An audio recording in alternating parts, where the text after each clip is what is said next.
It is better late than never, but I know I don't usually do race previews on the day of a race, but I made a video yesterday.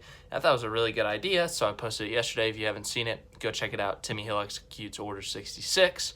But yeah, I thought that was a really smart, clever idea, so I made that, posted that. Timmy Hill ended up getting a third-place finish in the Xfinity race, so give it up for Timmy Hill, people. Timmy Hill's going to come up and snatch the NASCAR world by surprise when he wins today. But for real, let's get into the Daytona 500 preview. This is a bigger race than people realize, not just with the racing, but just what's happening around it. There's a lot of stuff happening.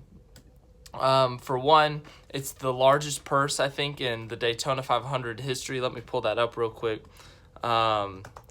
It's like $23.6 million, I think.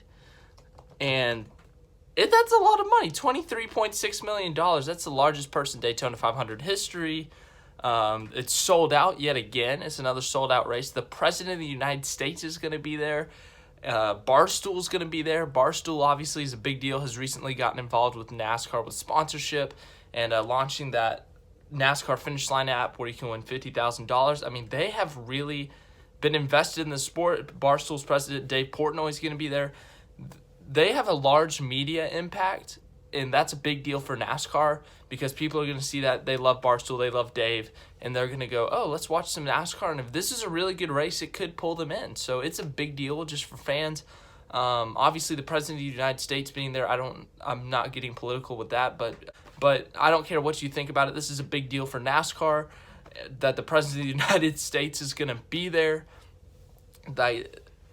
It's just a big deal that the President of the United States is going to be there. But, yeah, it also means there's going to be a lot of security measures. So that's, yeah. So here's the security.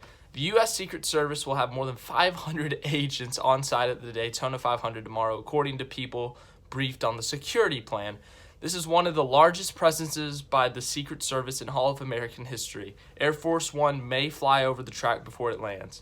So apparently, if you're trying to go to the infield or something, or just the infield in general, 90-plus minutes to enter the tunnel, no non-necessary personnel on the grid, not allowed to take photos of the president without prior approval, no fuel or nitrogen bottles on pit roads until after departure. Every camper, hauler, building, and room is being swept for obvious reasons. It's the President of the United States. They don't want to take any risks. So it's a big deal. I think that President Trump is going to be the Grand Marshal for the race, so he's going to give the command. I think he's doing a lap in his limo before the race, so that will be an interesting sight for sure. But yeah, that's all I got on that. I don't want to get any deeper in that because, I don't know. But yeah, let's get into the racing. We've talked about all the outside stuff. Big deal, big race today. Obviously, it's the Daytona 500, but a lot of eyes on it coming from a lot of different people, outsiders and obviously the inside people at NASCAR. But some of the favorites, I think, are going to be Ricky Stenhouse Jr. The Hendrick cars usually run well. They usually qualify well. They usually get some bad luck in the race, but they have speed. The Penske cars, Keselowski, Logano, there's some good super speedway racers. They've won a lot at Talladega, and they have one at Daytona. Logano has a 500. Keselowski does not. Blaney, the most recent winner at a super speedway at Talladega last fall. I was there. Some other guys to look out for potentially. Matt DiBenedetto, I think he's a little bit of an underdog, but I think he's also a little bit of a favorite. Had a really good run last year in the Daytona 500, led the most laps in that race. Now with the Wood brothers, who's affiliated with Team Penske. Penske is a really good super speedway team, so I think that's to DiBenedetto's advantage, so I'd say watch out for him as well. But yeah, that's some of my favorites. Denny Hamlin starting a little bit deeper in the field, but I think he's got a good car. I think he's really good at Daytona and stuff, but it'll be interesting to see, obviously. There's a chance of rain in the afternoon. I don't know if they're going to cut it short. I don't know when the rain's coming in, but it's a little bit after green flags start that there will be rain.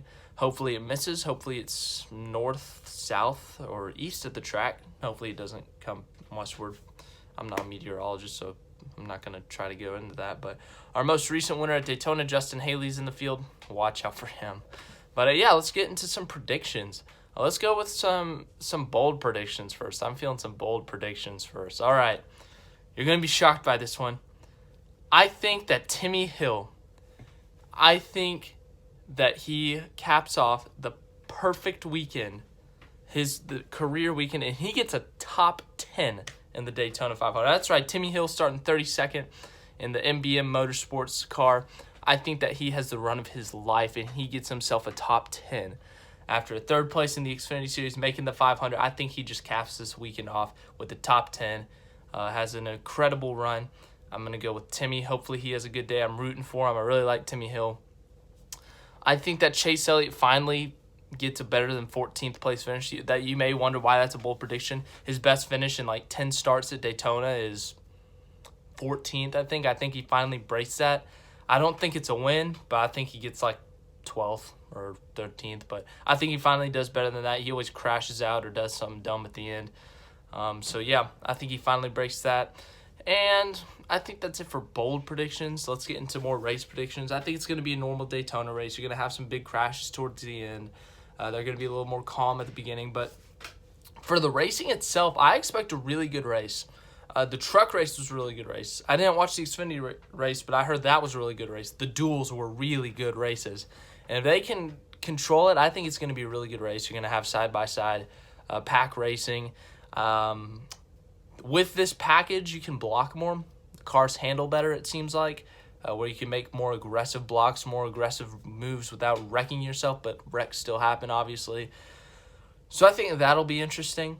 But obviously, I still think there's going to be a big one. It's Daytona. It's going to be late. There's going to be a big pack. Crap's going to happen. But yeah, for my race pick, I've been thinking about this all week. I really have been thinking about this.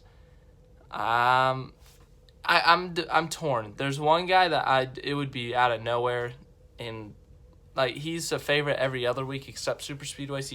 I just don't know why I want to pick him, but I do. But this guy, he's had good history. This other guy I'm thinking of has a really good history at super speedways. He's won a lot at Talladega. He's got a Daytona win, but he does not have a Daytona 500 win. I was talking about him earlier. I think Brad Keselowski wins the Daytona 500. My championship pick from last year failed me in the round of 12. I think he succeeds in the Daytona 500, winning the Great American Race, and being happy. But yeah, it'll be an interesting race. A lot of eyes on NASCAR today. It's a big deal for NASCAR. They really gotta put together a good race today, a good environment for the fans. It's gonna be interesting with all the security measures at the track. I'm interested to hear how that is from a fan's perspective, just about like getting in and out of the infield and stuff, and then getting into the seats. They're probably gonna do extra security scans. That'll be interesting. I'm really interested to see how that goes. And then Barstool, come on guys, let's make NASCAR just viral. I don't know how else to say it, but yeah, thanks for watching. As I said, if you liked it, leave a like. I'll do my post-race review. Hopefully it's not like a 2 a.m. ending, or I'll have to wait till the morning to do that. But thanks for watching. Hope you liked it. Leave a like, subscribe, all that stuff.